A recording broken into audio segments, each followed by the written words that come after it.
Hello, platform. This is Africans Leaving America.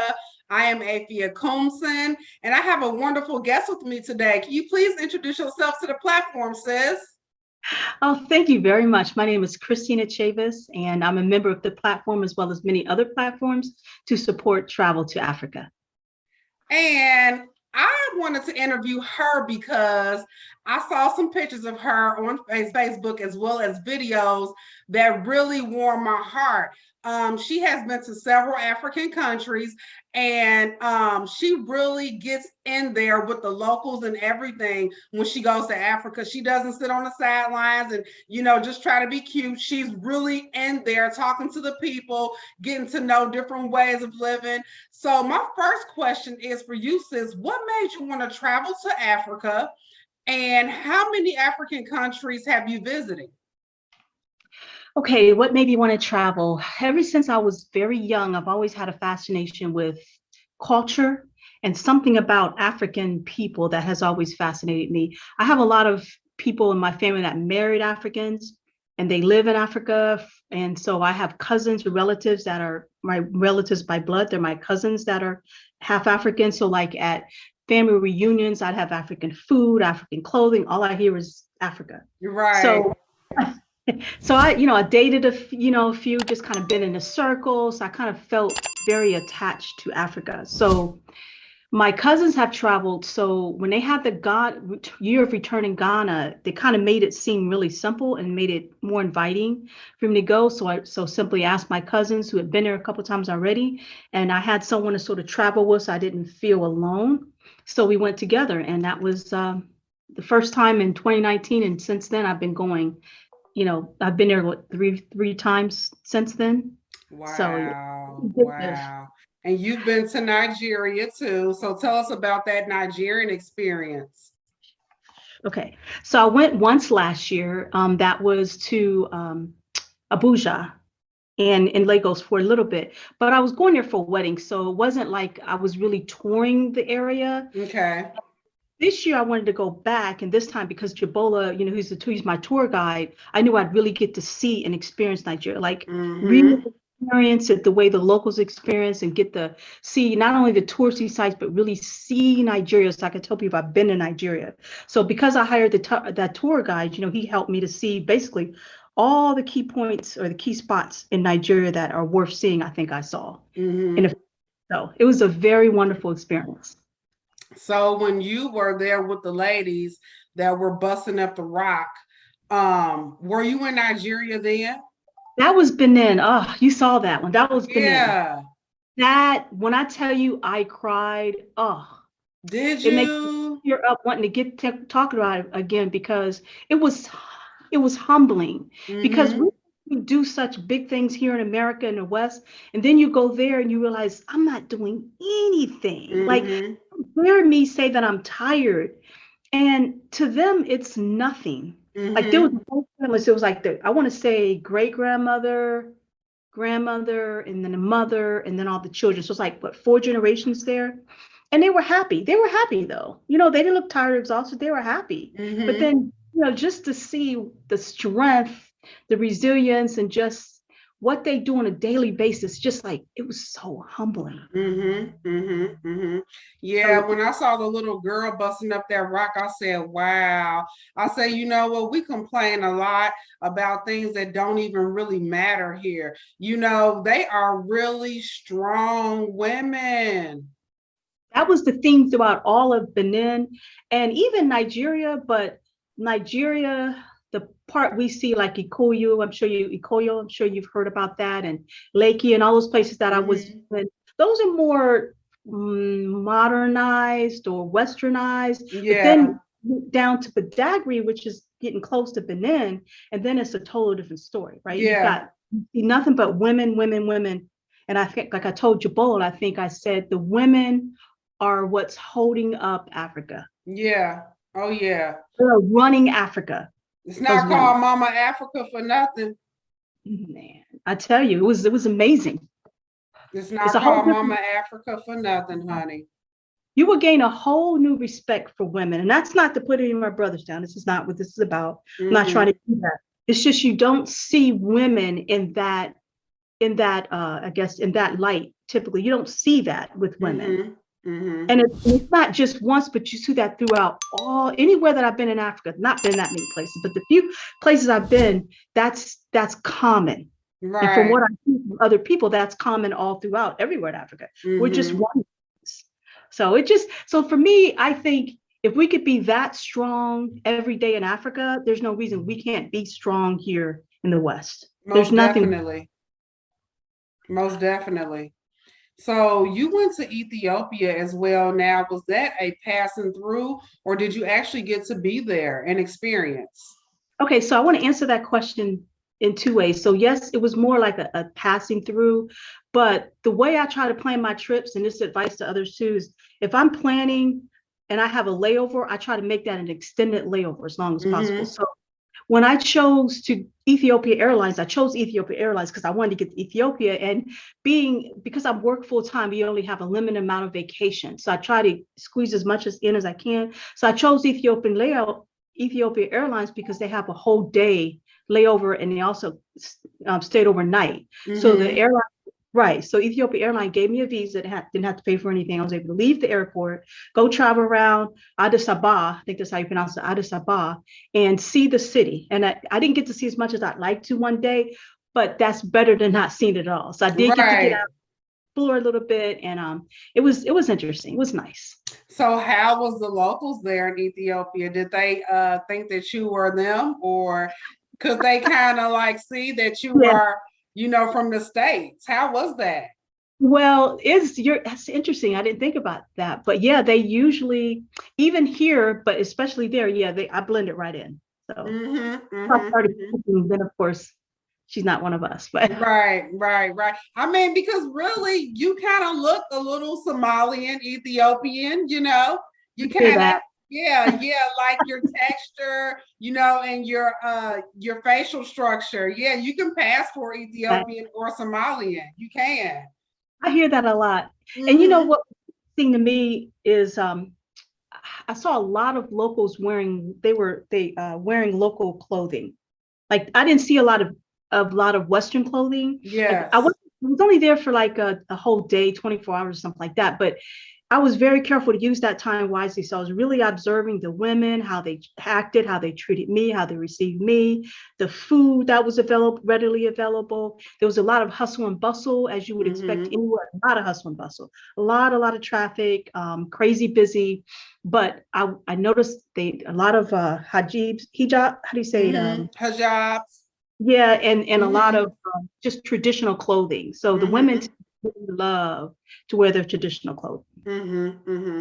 And Ethiopia, are there is their culture majority Muslim, or is it kind of split in between both Christianity and Muslim?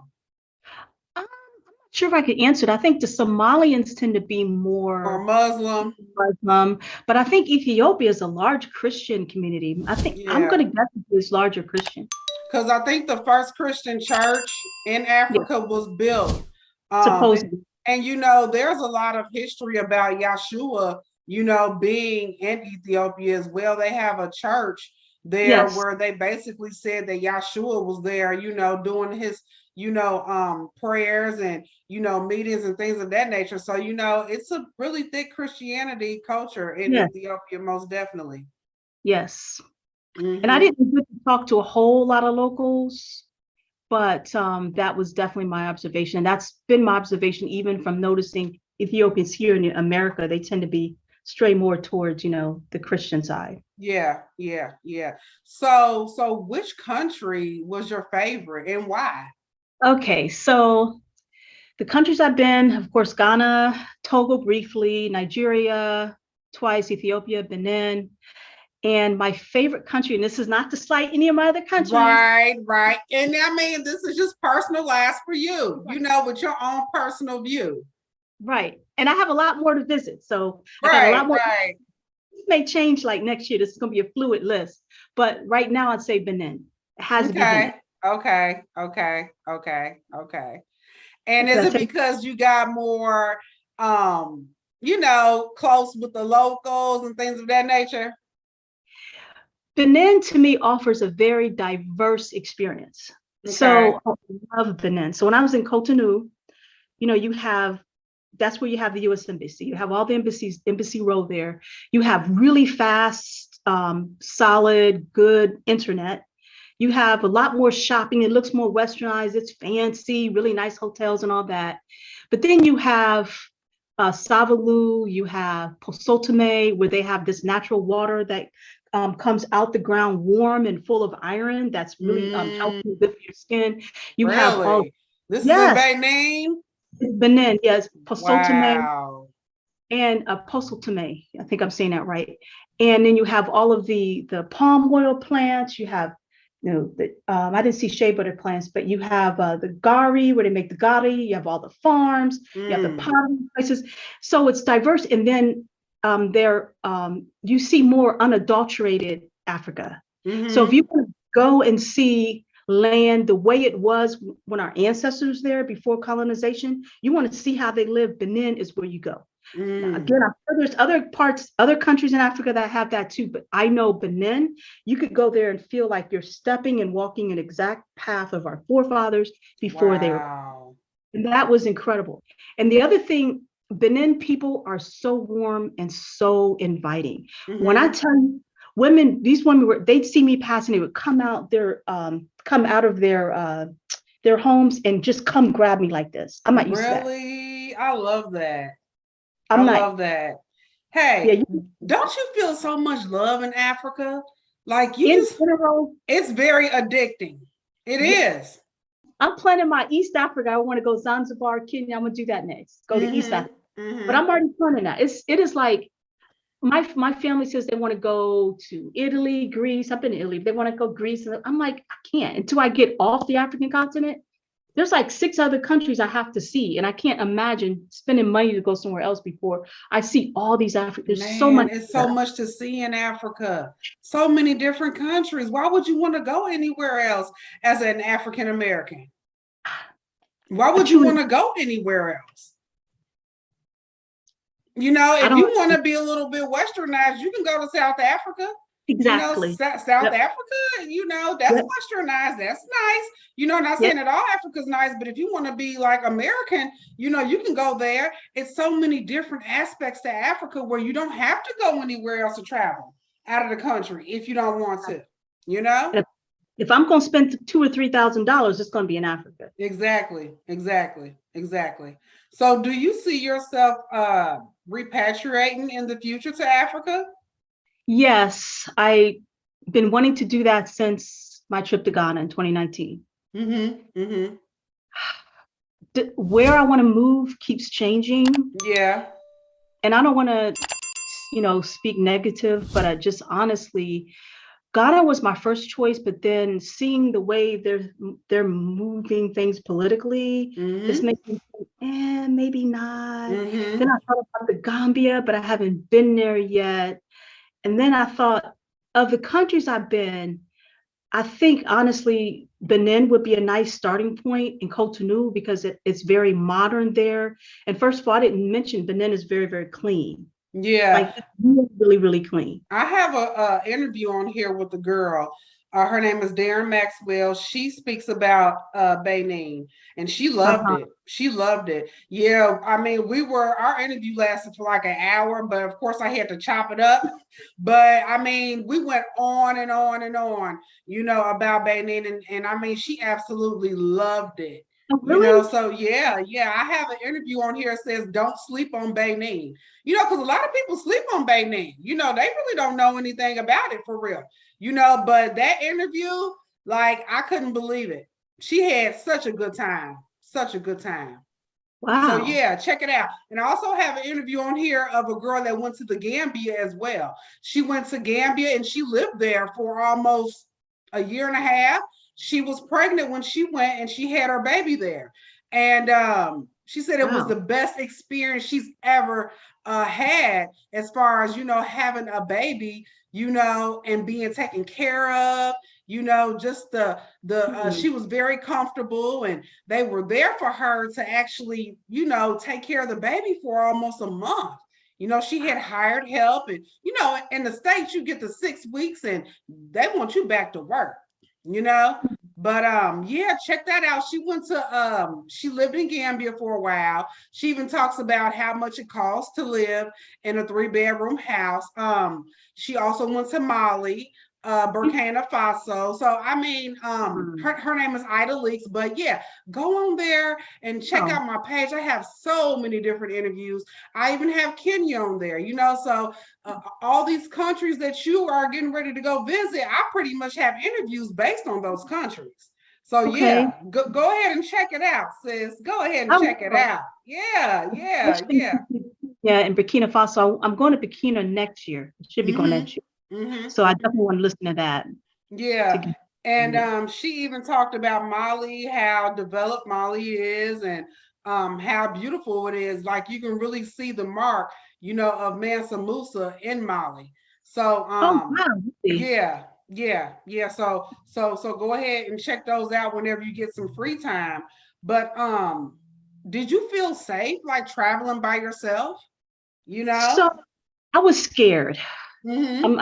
I was scared because I've always met people there. Like my relatives, one of my cousins was getting married last year. That's why I was in Abuja and Lagos because she was getting married. So I went there and they met me at the airport and I was with them the whole time. This time I was going to meet my tour guides Mm-hmm. and I didn't know how that was going to go. So yes, I was afraid, Mm-hmm. but I was fine though because those tour guides that I vetted them very well. I was very careful about the ones that I chose. And so they had their eyes on me the whole time. I was never out of their eyesight. Mm-hmm. So Mm-hmm. once I got there, I felt very safe Okay. because I did the work up front to make sure I did. Mm-hmm. If I had gone by myself, there's no way I would have felt safe. Not so much because, oh, there's so much crime there, because there's no more crime than anywhere else, but I just don't know I don't know how to navigate myself. Right, right. Custom issues. There's all kinds of other issues that I wouldn't have known how to navigate myself. So I would have felt afraid. And the language barriers too, you know? Fear. Yeah. I feel like that's one of the biggest challenges we have is the language barriers. Yes. So, but I'm glad that you had such a good experience. You know, Jabola, he's one of, you know, the top tour guides in Nigeria, you know. So I always refer, you know, Jabola to people when they ask me about Nigeria. Yes. We have tour guides from everywhere inside that group. So, you know, you can pretty much find whatever you need in that group. You know, Africans Leaving America is for everything informational about Africa. Um, Okay. so what would you tell the diaspora? You know, especially like for the ones that Hmm. are afraid to go to Africa, you know, because they are. A lot of them are afraid, you know. So what would you tell Yeah. them About the fear part or just in general? just in general? So let me touch on a couple things. So first, a lot of people complain about not being able to afford it. And I want to say it's not that difficult to afford Africa. So what I do is I tell people is to um, try to plan your trip to Africa around the best ticket prices. So you would just Google, Google tickets or Google flights, I'm sorry, whatever you use, and then go through the whole year and find out when the prices are the best. And that's when I plan. So for me, it usually is February, March, mid-April, and then the prices start going higher because you're basically getting in right before the rainy season. So that's when people are generally afraid because it's the rainy season, but you're getting in there. And every time I've gone on a rainy season, I may get a little bit of rain, but nothing to like impact my trip. Maybe just Mm-hmm. a 15 minutes of rain or something. That's it.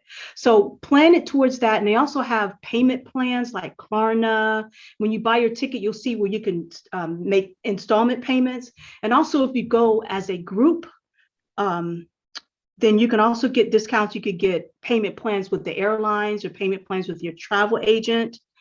And so that helps the cost tremendously. And then second, as far as fear, if you're afraid, just get a travel agent. Exactly.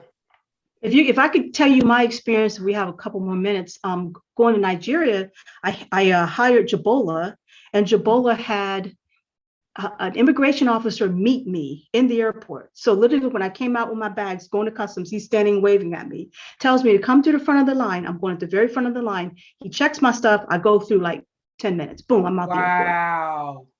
And then he had an escort also take me from the airport all the way to my hotel. So Jabola made sure that I was safe, worry-free all the way there. And also I let him talk for me. So you pretty much just sit there, be quiet until he tells you to say something. Just follow the guidance of your tour guide, because that's who you hired. He or she would know their country. They know how to navigate it properly. Sit there, listen to him. I let him talk. I let him handle everything. And I just went behind him. And it was the very, very good experience because of that. So, and I plan to do that. And yes, it is more expensive when you hire a tour guide, but I plan to have tour guides from now on because it's worth that extra money. Yeah. Yes. And if you need anything, they're there for you to tell you where to go, how to get it. I mean, he was at my every beck and call. You hear me? I didn't close my eyes until he made sure that I was safe in my hotel room. I didn't want anything to eat. I had everything that I needed. I was happy. And it's worth the extra money. Trust me. It is. It's very worth it, because I mean, you will have a good time with the tour guide, you know? Yeah. He's sure you get where you need to go. He's like, he pulled strings to get me in places. Well, both of them, my tour guide in Benin, which was, Nigeria, which is Jabola, and my tour guide in Benin, which is Hippolyte Apovo. He made sure also that I got into places that I normally would not have been able to get into with just money or just asking. He was able to get me meetings with kings and chiefs and voodoo priestesses and priests and so forth without me having to even ask. Wow. And Jabola did the same thing in Nigeria. You pulled his strings to get me in places I wouldn't be able to get to. That's amazing. So, yeah, I saw in Benin, I saw 5 different kings. I got in and actually sat there and had like 30-minute conversations with those people. So it's worth it in every way. It's so worth it. Girl, you was amongst the kings and the queens. That's what I'm talking about. You know, that's the experience we need, because we have, lost so much knowledge throughout the years. It's time for us to get back to our authentic self and, talk to the elders and, see where our ancestors came from. That's what it's all about. You can't know where you're going if you don't know where you're from. Right. And in Benin, they tell you the honest truth. They don't care. And because I'm a person of color, they saw me as one of them. They literally said, you have the same skin. So they told me the hurtful, painful, honest truth. And most because of it, it was a slave trade in Benin as well. Yeah, Benin and Badagry. Yeah, there was, Benin, Badagry, then in Ghana. But the difference in Ghana, they weren't as forthcoming as they were in Benin and Badagry. Yeah. They kind of sugarcoat it, Benin, I just kept looking at them and it would say, "Are you ready to go to the next move on?" I'm going, "No, I have to process this. You guys are." And so then, and if I could add this one thing, so one of the things that I came out of that with is I'm looking at Hippolyte, who was my tour guide, and all the other Africans there, and I'm thinking, if our forefathers that sold us into slavery took your forefather, bought your forefather over here to the USA and to the islands and wherever else, then isn't that forefather the same forefather of yours as it is mine? Like, so do we not share a forefather? So then are we not the same? And that was powerful, just to stand there and realize that, yeah, they recognized that they took an African from Benin, took him over the water, him and her over the water to United States. Now that same person they took from over here is now my great grandfather or uncle, was your great grandfather uncle. That really, that experience really tied us together. It was like I knew this, but seeing it was like an epiphany. Like we really are the same people. We are. We have that connects us. So, and that again gives more motivation. Like, why aren't we not coming to Africa? We spend money on other things that we feel important. Why not take that money and have the most enriching experience you're ever going to have? There's no cars, no money, nothing that could be as enriching as being on the land of our forefathers. Man. And once you get there, you feel like you're home. Exactly. You no longer have to worry about this. You do not. Money and things like that. Yeah, money, different things, but and status, prestige. But this is one thing that's eliminated now. We're all on the same ground. And I feel like that's one of the most important things. I felt like I was seen for who I am and not for the first time. I was, even though I'm female, and yeah, they may hear the American accent, whatever, but I still feel like, wow, they see me for who I am. I could be who I am. I don't have to worry about the language I'm speaking or how my hair is or my teeth or my nose, none of that. I could just be Christina. And that was be your authentic self. Powerful. and you know what, that's what I tell my family, because me and my sister, we are the only ones that have been to Africa. I was the first, so I was kind of like the gateway. And when she seen how much of a good time I had, she made sure that she went. Now I went to Ghana, she went to Nigeria. But now that we have went, we are encouraging our other family members that are of our same age and older to make sure that they take the trip as well. And when I tell you, sis, my grandmother, she's 76 and she's ready to get on the plane and go to Africa herself. Yeah, so I mean, this is a movement, this is a movement, and this is the exodus back to our homeland. So I just want to thank you so much for your time and experience. And I really appreciate it, because you are most definitely helping someone, not be afraid to go to the continent of Africa. With each interview, it shows an African diasporan that it's okay to go to Africa and not be afraid. Absolutely. And that's what it's all about. We have to bridge this gap because we have been separated for hundreds of years. Our ancestors longed to go back home. They didn't know how. So now we have to go home through them. And don't be afraid, because it depends on the experience you want. Now, I had a very authentic experience, like we were saying, but some people may not want that. They may want more of a glamorous Western, a bridge to make you comfortable. Maybe your first trip can be Ghana, where it's more comfortable, or South Africa, or Kenya, with a U.S. military presence. So it's going to be more, westernized. It's what you want. Decide what you want, and then pick your country. But pick your country. Because you could go there and you could feel like, when I was in Lekki Phase 2, I felt like I was in the US. I mean, nothing, you feel like you're right there. So depending on what experience you have, what experience you want, you could find it in Africa. You could, or you could get, like I did in Benin, you could get down and dirty and get you get muddy and get your feet wet, or you could just go there and relax in in your hammock and your nice air conditioning and your comfortable bed. Oceanfront, you could be on an oceanfront, have an oceanfront view and a nice villa somewhere. Just depends on what you want, but it's all there. It's all right there in Africa. Yeah, it's like in Africa, there's something for everybody. It truly is. I mean, it's big enough for you to find several countries that can match your fly. That can match your fly. Oh, that is so true. It is. Well, thank you so much for joining us, Ms. Christina. I really appreciate it. Thank you so much. You have a wonderful evening, sister. Thank you for having me. You're welcome. Okay. Bye-bye. Okay, bye-bye.